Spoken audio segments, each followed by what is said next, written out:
Visakha వాసులను కొండచర్యలు tension పెడుతున్నాయి. ఎడతెరిపి లేకుండా కురుస్తున్న వర్షాలకు కొండచర్యలు విరిగిపడుతున్నాయి. రామకృష్ణ నగర్లోని కాళీమాత గుడి దగ్గరలో కొండచర్యలు విరిగిపడ్డాయి. దాదాపు 50 ఇళ్లకు ముంపు పొంచి ఉండడంతో అక్కడి నుంచి వారిని సురక్షిత ప్రాంతాలకు తరలిస్తున్నారు అధికారులు. అయితే ఇప్పటి వరకు 10 కుటుంబాలను తరలించారు. మిగిలిన కుటుంబాలను కూడా తరలించాల్సి ఉన్న వారు మాత్రం ఎక్కడికి వెళ్ళమంటూ తెగేసి చెప్తున్నారు.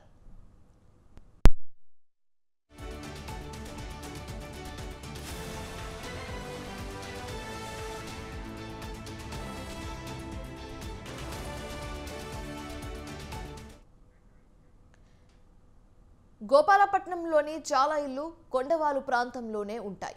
కొండ దిగువన పెద్ద సంఖ్యలో ఇళ్ల నిర్మాణాలు ఉన్నాయి. దీంతో ఆ ప్రాంత వాసులు భయాందోళనకు గురవుతున్నారు. కొండచర్యలు విరిగిపడడంతో విద్యుత్ సరఫరాను నిలిపివేశారు అధికారులు. డేంజర్ జోన్లో ఉన్న ఇళ్లను పరిశీలించారు ఎమ్మెల్యే గణపతి బాబు.